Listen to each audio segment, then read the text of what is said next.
Olá pessoal, aqui é o Marco Falcone. Estamos aqui novamente no programa 8 Minutos com Marco Falcone.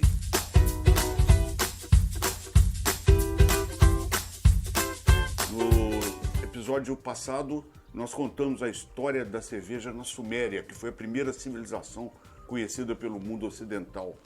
Agora nós falaremos da chegada da cerveja ao Egito, onde ela assume uma grande importância no contexto da sociedade egípcia.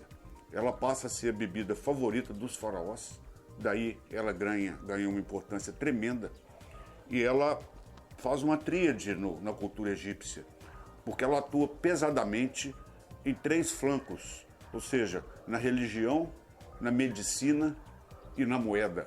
Os egípcios, então, têm a cerveja como uma grande base. Na religião, por exemplo, eles chegavam a construir templos para a fabricação de cerveja e ceder essa cerveja aos deuses, para poder aplacar a sua fúria. Então, quando tinha grandes enchentes, pragas de gafanhotos, etc., eles fabricavam cerveja para doação justamente aos deuses. Ramsés II, por exemplo, que era conhecido como o faraó cervejeiro, chegou a doar 1 milhão de litros de cerveja para um templo, porque houve uma grande enchente que não parava a chuva, e com essa doação da cerveja, eles acreditavam que os deuses aplacavam sua fúria, né? Vários atos religiosos levavam cerveja, inclusive inicialmente nos que envolviam sacrifício, a cerveja era sempre considerada, né? As sacerdotisas é que fabricavam cerveja. É muito importante ressaltar aí o papel da mulher com relação à cerveja. Eu não coloquei no capítulo anterior, mas quando a cerveja foi descoberta na Suméria, quem fabricava a cerveja eram as mulheres, porque os homens saíam para caçar e coletar e as mulheres ficavam em casa preparando os alimentos. Então elas faziam a cerveja. No Egito, as mulheres também faziam nas casas normais, mas principalmente as sacerdotisas nos templos.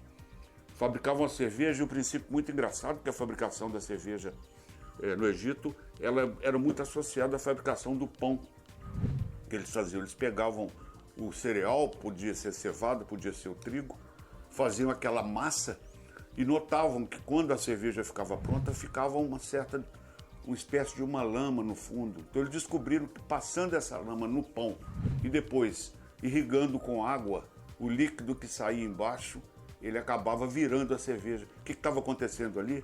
Essa lama era levedura. Então já aprenderam aí a lidar com as iscas de levedura, né? Então eles aprenderam realmente a transportar esse líquido precioso, né, que se tornava a cerveja. Os mestres cervejeiros eram muito bem tratados no Egito, eles tinham muita importância. E eu ainda estou falando de religião, né? Só que nem eu, nem você gostaria de ser o mestre cervejeiro no Egito. Porque como os faraós adoravam a cerveja, em sua morte eles levavam tudo que eles adoravam junto. Então, eu tenho, inclusive, vocês vão ver aí a imagem de uma maquete de uma padaria cervejaria funerária. Então, ao lado do sarcófago, dentro das pirâmides, foram encontradas várias padarias, cervejarias funerárias dessas. Com os mestres cervejeiros, levavam 40, 50 cervejeiros para dentro do sarcófago, e ali, quando o faraó passasse para a eternidade, né, ele teria cerveja boa para beber do outro lado. Os mestres cervejeiros, então, eram ali confinados e ali morriam, juntamente com o cadáver do faraó. Então a religião no Egito abordou uma série de detalhes, de peculiaridades. Então é o primeiro da nossa tríade. E aí nós temos a medicina. Sabe-se que os egípcios se tratavam, curavam de enfermidades tomando cerveja. E muito interessante, porque recentemente, aí que eu estou dizendo da década de 80, quando começaram a fazer imagens e exames luminescentes em múmias e restos mortais de egípcios comuns, descobriu-se uma fluorescência nas pontas dos ossos. E foi-se descobrir posteriormente que isso era um antibiótico natural chamado tetraciclina. A tetraciclina não se sabia de onde eles tinham obtido, então eles fizeram simulações com uma série de alimentos e só quando reproduziram a cerveja egípcia, feita da forma que era feita no tempo dos faraós, é que se descobriu a presença de uma bactéria chamada Streptomyces. E a Streptomyces, no ciclo de vida, ela secreta a tetraciclina. Pessoal, estou falando de 2000 anos antes de Cristo. Imagine só o avanço que era a cerveja na medicina no Egito Antigo. 2000 anos antes de Cristo, eles já tinham a tetraciclina, que era um antibiótico natural. E a nossa civilização só foi descobrir a penicilina em 1928. Então isso mostra realmente como que a religião ela tinha um avanço muito grande em cima da cerveja no Egito Antigo.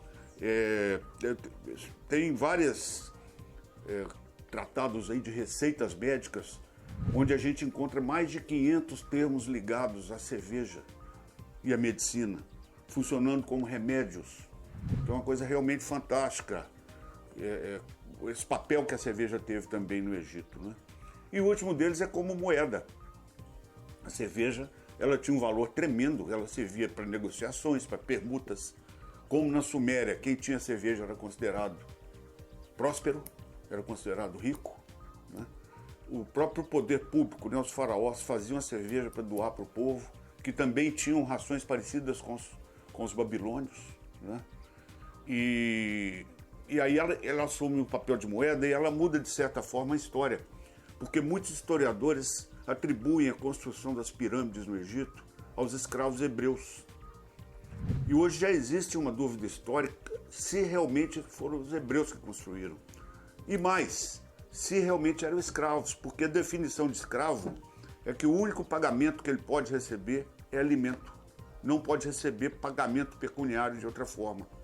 E foram descobertos numa expedição chinesa que esteve lá na região do Cairo, aposentos de trabalhadores que trabalharam na construção das pirâmides com várias ânforas com resíduos de cerveja que foram constatados, né? Então, depois, apurando essa história, foi constatado que os trabalhadores egípcios recebiam como pagamento ao final da tarde, depois de trabalhar o dia inteiro carregando pedras, eles recebiam como pagamento 2 litros de cerveja. Imaginem só, pessoal, tinha nascido aí o happy hour, que era a hora extremamente feliz.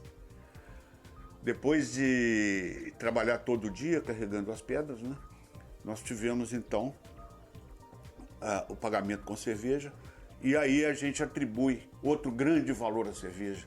Ela nos legou as pirâmides do Egito, que é considerada uma das grandes maravilhas do mundo antigo, né? Então, mais um legado para a cerveja, e os egípcios agradecem até hoje aqueles faraós antigos. Eu acredito que, se fosse bem explorado um filme de múmias, por exemplo, certamente elas estariam tomando cerveja. Então é isso, pessoal. Fica aí o meu chamado para que acompanhe o próximo bloco, 8 minutos com Marco Falcone. Foi muito bom estar com vocês. Um grande abraço a todos e boas cervejas.